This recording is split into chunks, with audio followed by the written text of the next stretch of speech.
Welcome back to the channel, everyone, and today we're going to be doing Group C and D of the World Cup.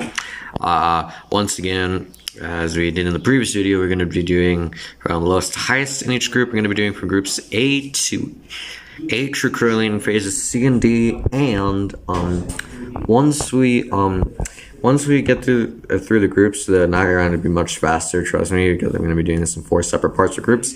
So, without further ado, let's get into it. The first group here, I'm going to say, gonna have Group C. We're going to start from top to bottom this time. Okay, Argentina is easily the greatest team in the world now.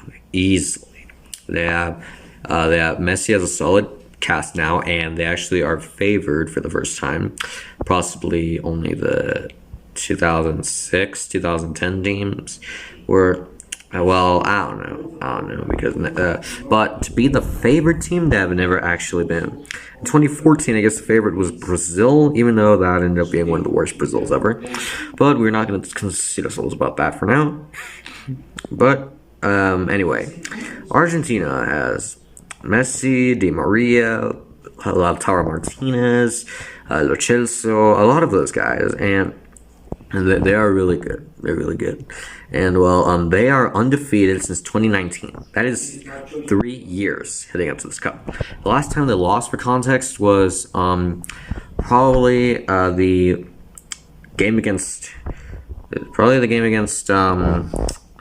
France, who is in the other group. Since then, they have not and I have here having a rematch, ironically. Since then, they have not lost a game. And they beat Brazil in the Copa America, destroyed Italy in the Finalissima, which felt like an invented trophy, but no control on that. And they did really good.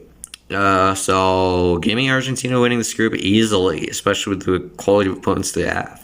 Next up, Poland. Poland is similar to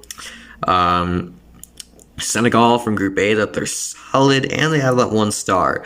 Lewandowski has been in there since forever, but hasn't really carried them to do much. In 2014, they didn't make it. 2018, I don't think they did well. And I don't know how their other participation went, so it's tough to say. But they're finally here, winning the playoff as they qualified directly after an absence of Russia and won in their final match.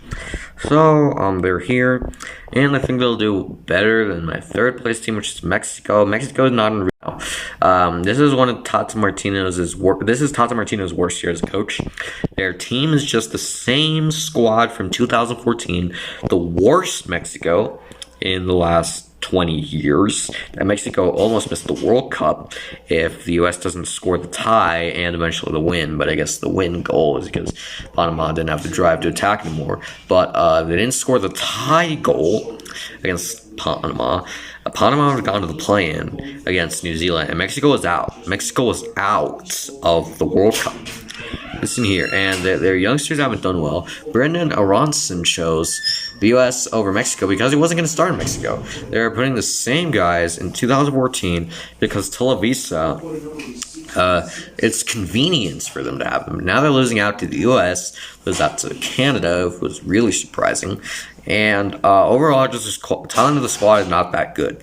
But they always do something weird in the World Cup. As they beat Germany in 2018, they tied with Brazil in 2014, and so on. And they beat Croatia too, so in that same cup. So we don't know. And then Saudi Arabia last there, solid in the AFC, but you have Iran, South Korea, teams like that who also got hard groups, and I don't see Saudi Arabia doing much, really. Then you have the Group D, Denmark at 1 with 7 points. Denmark is at a much better position than number 2 France. Denmark actually beat France, and they're currently leading a Nations League group with France in it. So, with France in it, Denmark has better chemistry. Something I would like to skip on to number 2 France is that France has no chemistry as a team at all. France, ever since Mbappe's decision to choose PSG over Real Madrid, has blown the whole door open for France to collapse. Benzema is the starter there after the prison sentence and his ban from the team was lifted. Ferland Mendy is also on Real Madrid, and he plays for France. I think the only French team on PSG is Kimpembe, which doesn't help.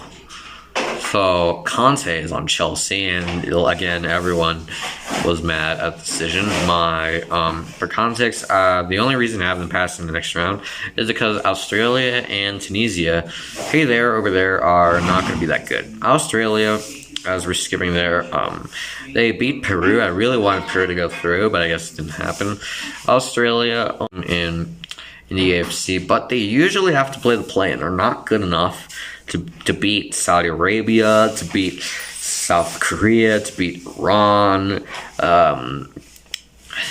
Japan, teams like that. They haven't really shown it. 2018, I think it was the plan. 2014, I think they made it directly, but that was because Kazakhstan or something won the right.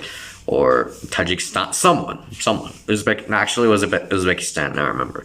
Uruguay beat Uzbekistan, I think. But anyway, so, I mean, and then Tunisia is okay, but they came up real short in 2018 against Belgium and England. They came up really short. They came up really short in that group. Sure, I expected that England, Belgium would dominate, but they came up real short in those groups.